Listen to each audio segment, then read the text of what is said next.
than 30% of the tries by the opposition have been successful on third down, and they've just stopped Denver on a critical 3rd and 1. Timeout for the Broncos. 53 seconds left in the half. Denver 4th and 1. What'll they do? They trail the Oilers by 1.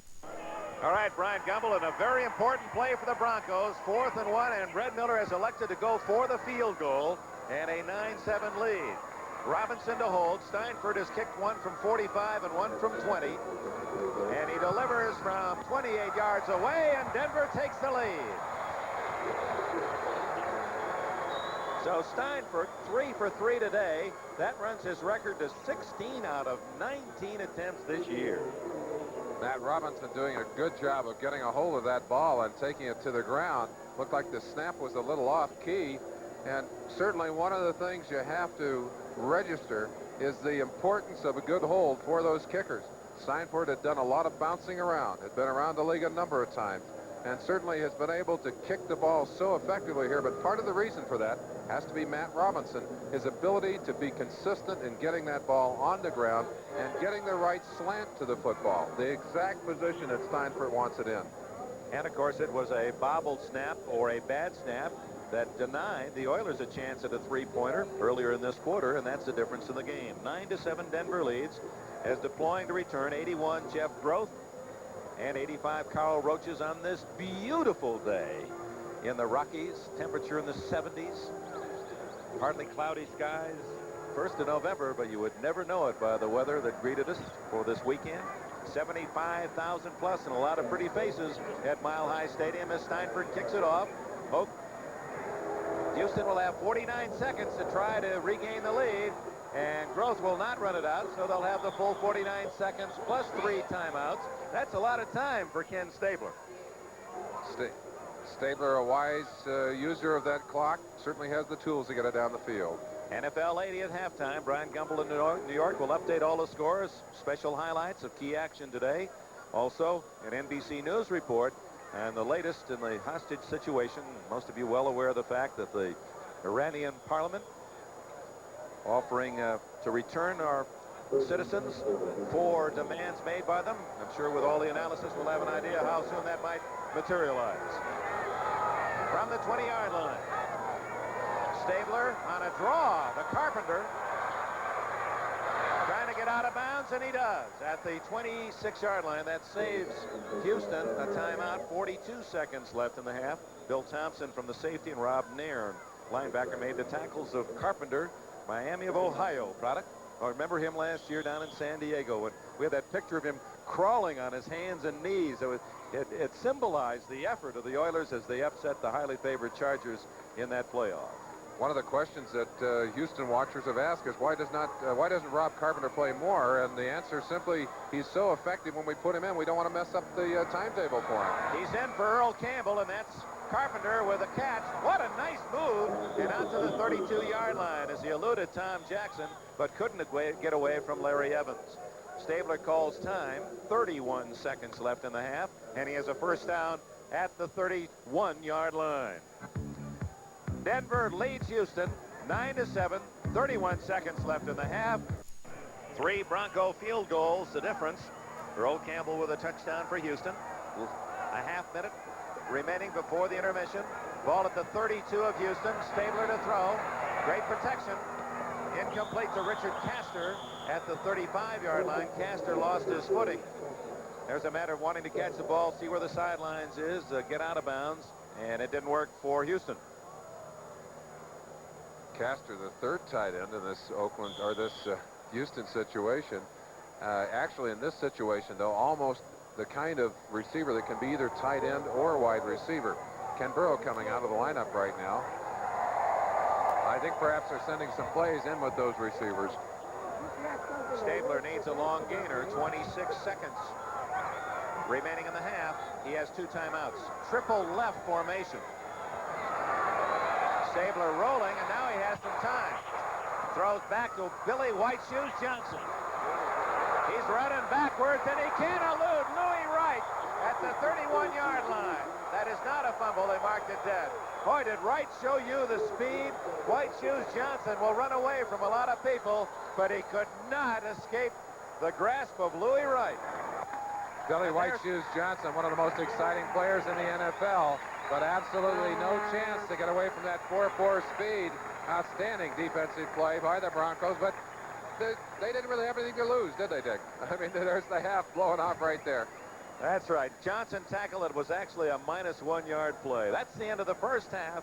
Mile High Stadium in Denver, Colorado. The score at the intermission. The hometown Broncos on Orange Day have cause to celebrate after 30. They lead the favored Oilers 9-7. It'll be the Oilers kicking it off to Denver. I think we gave it to you the other way as we went to commercial. It will be Denver who will get the ball first here in the second half, and the Broncos lead 9-7. Frisch, despite that sore leg, kicks it deep. Here comes Larry Brunson at the 10. He's at the 20. And to the 25-yard line goes the speedster from Colorado, Larry Brunson. Dick Enberg and Merlin Olsen at Mile High Stadium on a beautiful football day. This is, oh, you can't beat this weather. When they talk about Indian summer, this is the kind of day they had in mind, and it's great for the game of football because it's not so hot that you lose a lot of your energy to the air. You can lose it on the football field and burn it off playing the game, and both of the teams have done that in the first half. They've given us a fine first half of football, a close game. Let's see what's going to develop this second half. Greg Morton from the 25-yard line brings Haven Moses in motion. And he's going to throw. Out of the backfield to Dave Preston, twisted down by Greg Bingham at the 30-yard line after a 5-yard gain. Merlin Olsen, there are the first half official statistics. And you can't get much closer than that. All the way down the line, stats almost even. The Broncos having a slight edge. Morton having the ball on target a little more often than Stabler. But other than that, and the single turnover in the Oilers category, and that missed snap, that bounce snap, which really is the difference in the scoring. The game has been a tight one. That would have been a 32-yard field goal try by Frisch. 2nd and 5. Jim Jensen barreling out to the 35, and it looks as if he has the first down at the 36-yard line. Darrell Hunt, number 50 in the game at a linebacker spot to make the tackle. Jim Jensen. There are his paintings. A close-up look at one of the pieces of work he brought out to share with us today. He's got some talent away from the field, does he not? He certainly does. He's got some talent on the field as he hit that one right down the middle, got enough yardage that they're going to measure it for the first down. Not quite. He came here from the Cowboys for a number 6 draft pick. I always wanted quarterbacks every now and again on a 3rd and inches to fake it into the line and go for the bomb. But it's hard to convince a coach, especially a coach that loves the play in the middle of the line. And Red Miller, you remember, was an offensive line coach, and he believes in those tough, grinding plays up the middle. But I think one of the most effective plays in football is that little fake into the middle on 3rd and a half and right down over the top. Even if you don't make it, it makes that defense think about it the rest of the game and future opponents as well. But it's Morton diving over the back of his center, Bill Bryan. And it appeared as they mark it that he has enough for the first down. They have given him the first down. They're a couple of your friends, Dick. I didn't know they were here for the game. I tell you, that's no mean feat just to get that stuff out of the inside so you can put it on your head. There's a strange group wandering around this stadium today. I'm sure of that. That's right. It was Halloween on Friday night, and some of the folks just couldn't get the masks off. I've been wearing those outfits ever since. I think probably here. Well, luckily, I just wear the same old mask and frighten them every day of the year. From the 36-yard line of Denver, first down. Early in the second half. Ooh, what a hit as Rob Lytle ran into a clothesline. At the 37-yard line, somebody nailed him. Bingham, 54, gets up. Off the bottom of the pile, Ken Kennard, 71. But I think it was Bingham putting his head right into Lytle. Talking to Red Miller, Red said Lytle's going to be our hammer. But it was Lytle who got hammered on that particular play. It's interesting that Bingham was recruited as a tight end by Notre Dame, but the Irish were able to get Dave Casper that year and said, well, we don't really need you after all, Greg. And Bingham went to Purdue. Lytle across the 40 to the 41-yard line, tripped up by Darrell Hunt, and we have an entry on the play. It appears that Elvin Bethea may have been hurt. Well, Bethea has had a bad shoulder. and it looks like he may have injured that shoulder again. He was stringing the play out, working his way along the line, got popped, and has gone to the ground. So a timeout as they attend the veteran Bethea from North Carolina A&T. 12:23 remaining in the third quarter here in Denver, and the Broncos lead the Oilers 9-7. Orange Day in Denver, Colorado, a tradition that began in the early 70s. Fans showing their support by wearing the Denver orange. It's 3rd down and 5 for the Broncos at their 41-yard line. Morton in a crowd, and it's a good thing that pass was short, as Vernon Perry, he had his eyes as big as donuts. He had an interception. Morton taking a lot of heat. One of the men coming, number 75, Jesse Baker. Jesse working on Kelvin Clark, 73. Kelvin got a hammerlock on Jesse. Jesse still getting in there to bounce Kelvin into number 7, Morton. And it was the contact that forced the bad throw. Boy, you talk about the liberal rules for the offensive lineman. If that isn't holding, I don't know what is. Luke Prestridge to punt. It's a low kick. Roaches lets it bounce. And it takes a Denver roll to the 10-yard line. So a good kick by Prestridge, who has been outstanding all year, averaging 43.6, and that one went for 49 yards. Timeout. The Oilers trailing, had the ball for the first time in the second half. Less than 12 minutes remaining in the third quarter. Houston trailing by 2. The Oilers, Tony Frisch and Cliff Parsley, the two kickers in front of that net, so they can practice along the sidelines. They're hoping that Kenny Stabler will put them to work. Stabler has a long way to go. The ball at the 10-yard line. Next Saturday, 4 o'clock Eastern time, NBC Sports World. It's a great concept of NBC Sports. You saw these youngsters as they made the U.S. Olympic team. Johnny Bumpus and Bernard Taylor, outstanding young fighters, and we're featuring them now as professionals. You'll see that next Saturday, NBC Sports World. Stabler to Campbell. Here that Campbell just missed a big hole to his right, but he still got nearly 5 up the middle. Campbell going for his 3rd consecutive 200-yard game, but he needs some long ones in the second half because his total presently reads at 66. Most people are happy with 66 in a ball game, and certainly Earl Campbell will feel that's a real come down after hitting 200 in these back-to-back games. Dick, a lot of times field position dictates what you can do in a game. The Oilers have started they've started 6 times the average yard line to 22-yard line. They've really had a long ways to go. Trailing 9-7, 2nd and 5. Campbell, daylight, ran right through a tackle all the way to the 29-yard line. Oh my, Earl Campbell first down, and he just shredded a couple of tacklers. Well, in answer to the question, how big will your eyes dilate, we might ask Steve Foley, number 43, who finds himself facing number 34, Earl Campbell. Campbell runs right over the top of him, slowed him down enough for Larry Evans, number 56, to get to him. Watch number 57, Jackson, getting held to the inside. Boy, we talk about liberalized holding. They get to a point where the offense is doing the tackling on the field.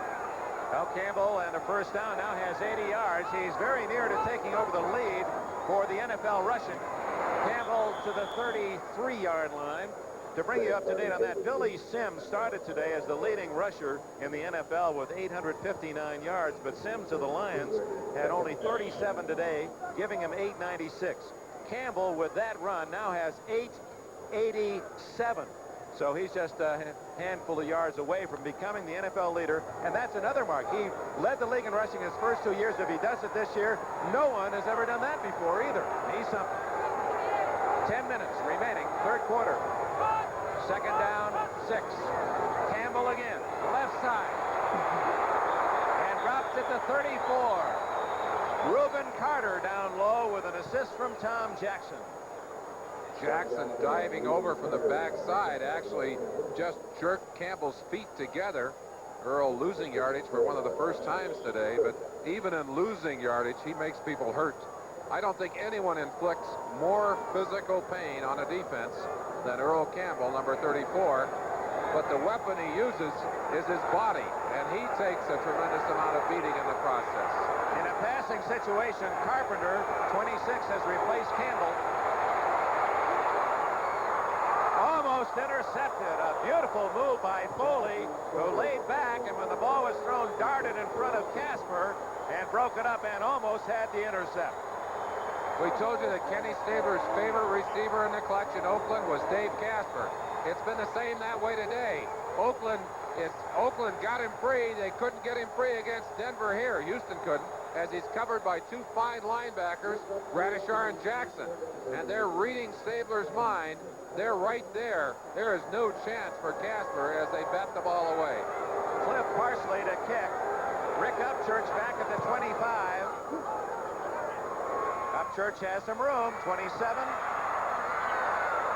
And then the white shirts arrived at the 29, and a flag is down. And we have a clipping call that's going to move that ball back. We talked about field position. The Denver Broncos will not have good field position as they start this drive. 40-yard punt by Parsley. Illegal use of the hands and a clip. And they'll take the clipping penalty because that's 5 yards more. Bum Phillips, Oilers trailing 9-7. Bum when he came out. And this is a beautiful field, this turf here at Mile High Stadium. And we were walking out with him yesterday, and he looked at the grass and kicked at it, and he said, Kentucky bluegrass. He said, I got a couple of mares that like this pasture. Well, he's got a pretty good stallion in Earl Campbell. We have a timeout. 9 minutes left, third quarter. Denver by 2.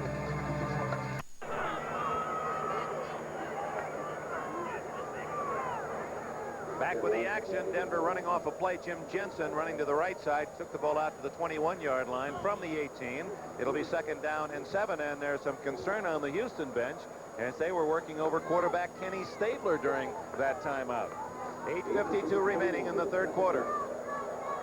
Reintroduce that backfield for the Broncos. Craig Morton, tight end Riley Odom shifting to the left side. He has Jensen, and the ball carrier is 49, Preston. That is not a new Bronco. That's Dave Preston with a new number. His 46 jersey ripped up. He's wearing 49, and he carries it to a Bronco first down. Otis Armstrong has really not had a chance to play much since he got the concussion early, but Preston, who's recently returned to the roster, doing an excellent job, getting acceleration there, finding the hole, and then fighting for the extra yardage. Teddy Thompson, number 51, put the helmet to him, knocked him down, but not until he had gained the first down. Working on the right knee of Ken Stabler. First down for Morton. Going deep, Upchurch. Out of bounds at the 45. Greg Stemerick tossed him out of bounds. It's another Denver first down and a 16-yard gain. One of the weaknesses of the 3-4 defense, first down passing. You've got 3 defensive linemen, and if you give them a little run fake, you can freeze them long enough to give a quarterback time to throw the football. That's exactly what Denver did. They got Upchurch down the field. Morton hit him, and they've got another first down. They've moved it very quickly out just beyond their own 45. It looks as if Stabler is okay, as he doesn't seem to be concerned about that wrapping, just some protection on the right knee. From the 46, Keyworth into the middle of the line, and very little there. Greg Bingham, 54, helped out by Kennard. That team has collaborated several times today on key tackles. It'll be second down and 9. Keyworth, who was injured this summer and just has returned to the Denver lineup the last couple of weeks. The Broncos still utilizing the 2 tight end offense that they have used throughout this game, and it's been very effective for them. Actually, I think their 2 tight end offense, rather than the highly publicized Oakland 2 tight end offense, has been most effective in this game. Odom shifts to the right side, and now back to the left. Second and 9, Preston. Oh, beautiful play by Ted Thompson, number 51. Thompson from SMU, and is he proud of the Mustangs, the way they've come alive in that Southwest Conference. Read it well, fought off the blockers, and made the play at the 46 for a loss of 1. Thompson going off the field.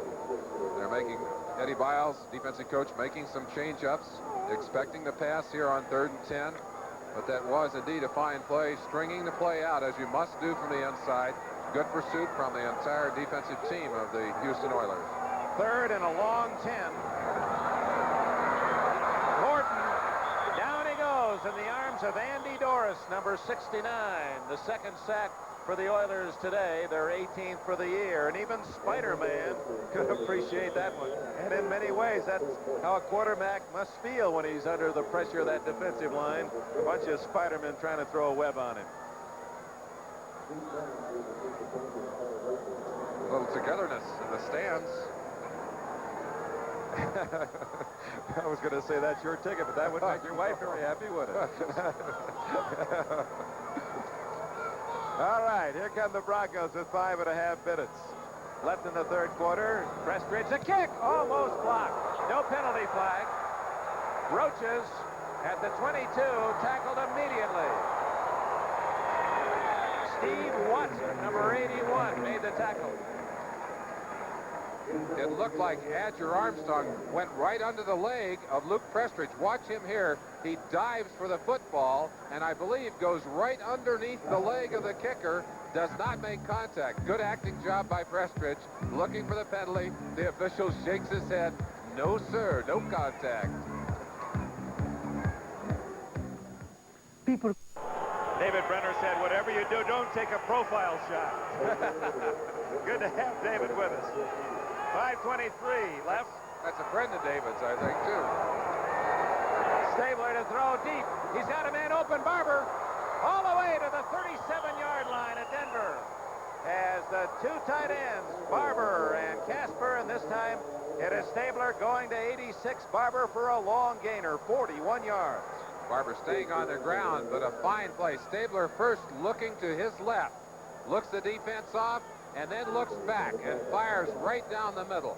His look to hold the safety away, and he's trying to keep Foley, number 43, who's only in his second game as a safety, away from the middle. Here's that graphic again. The two tight end system, it's a wide receiver goes out. The second tight end, Casper, comes in using only one wide receiver. That's Ken Burrow, and he's to the right now. Stabler in trouble. Fumble. It's oh my. Greg Boyd forced the fumble, 77, but Houston recovered. I believe Bob Young, 63, fell on it. A lot of people didn't see that football. Knocked away and bounced kind of behind the stack of bodies. Bob Young very alertly jumped on that top of that football. Watch it yourselves. Stabler looks like he's going to get a chance to step underneath Rob Nairn, 58. Boyd reaches from behind, knocks the ball away, and you'll see a diving, well, we won't see it. Yeah, there you were, right in the corner of your picture. That was Bob Young diving on that football. 15 years of experience in the league. Young looking for the pumpkin, and he found it to save the Oilers, but they lose back to the 45, 2nd and 17. Rob Carpenter with a flag down, and Carpenter tackled at the 37-yard line, and we'll check the penalty. Bill Thompson made the stop for Denver. And it looks like it's going to go a personal foul, perhaps a head slap thrown by the linesman on this side. May have been against Stabler. It is. The penalty was indicated against Denver. And it's a 15 yards and a first down that'll take it all the way down to the 22-yard line. Big call.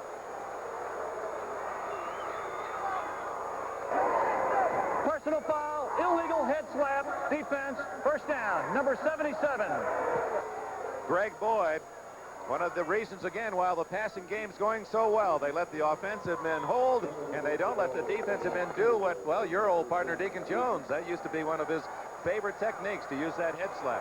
Well, Greg Boyd has not had a great deal of playing time. He has really come on in the lineup here as a pass rusher, but that's something he's going to have to take out of his game plan. Campbell almost fumbled as he was slipping at the 20-yard line.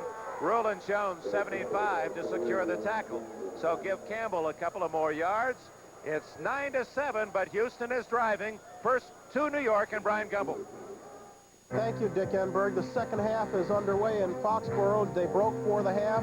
Patriots out in front 31-14, and every time this man gets his hands on the ball, it's a striking situation. It's Horace Ivory, league leader in kickoff returns. Didn't reach his average here, only a 30-yard return. It's 31-14. Dick? All right, Bryant, New England, with Buffalo losing, with a chance to move into sole possession of first place with a victory. Stabler over the middle, complete to Barber, and he's tackled at the 16 by Randy Gradishaw. Gradishaw, the All-American at Ohio State, and the #1 pick of the Broncos in '74, but he was the 4th linebacker picked that year behind Ed O'Neill, Rick Middleton, and Wayman Bryant. Boy, the Broncos were wise in their vision. Gradishar grabbing a few deep breaths. I'm sure that has to shoot some pain through those painfully sore ribs of his. Even with the protection of the flak jacket, he's still playing with some pain out there. Ronnie Coleman is in at a wing right. 3rd and 3 at the 15. That's Coleman in motion. Campbell all the way to the 9-yard line and a first down. Earl Campbell tackled by Gradishar and Evans as Campbell works close to that 100-yard mark. Earl Campbell learned how to run short yardage plays. I don't know where, but somebody really taught him how to do it because his feet never stopped driving. And the key to short yardage is getting those shoulders square to the line, getting that body low to the ground, and then driving. And Earl Campbell just plowed over the top and through people. There was no way they were going to stop him before he got that first down. Some love you blue fans down in the end zone area. They've got a good view of this from the 9. It's Campbell, touchdown!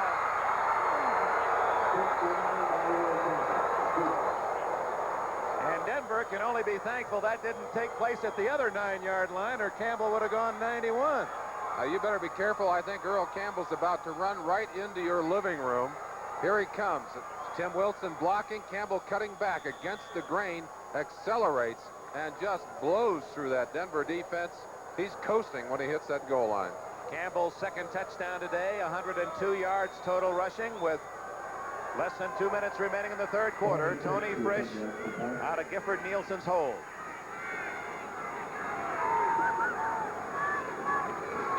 Snap was a little high, and it's blocked. No good. So Houston has lost a field goal on a snap, and now they have an extra point blocked with 1:41 left in the 3rd quarter. That's the first block of the year, the first one that Frisch has missed on the year. It looks like he may have kicked it a little low. Good penetration in the middle, but I believe the kick was a little low. As we told you, Frisch has a bad leg, and I honestly believe that he just did not get properly into that football. Oh, timeout. 1 minute, 41 seconds remaining in the 3rd quarter. Houston back in front, 13-9.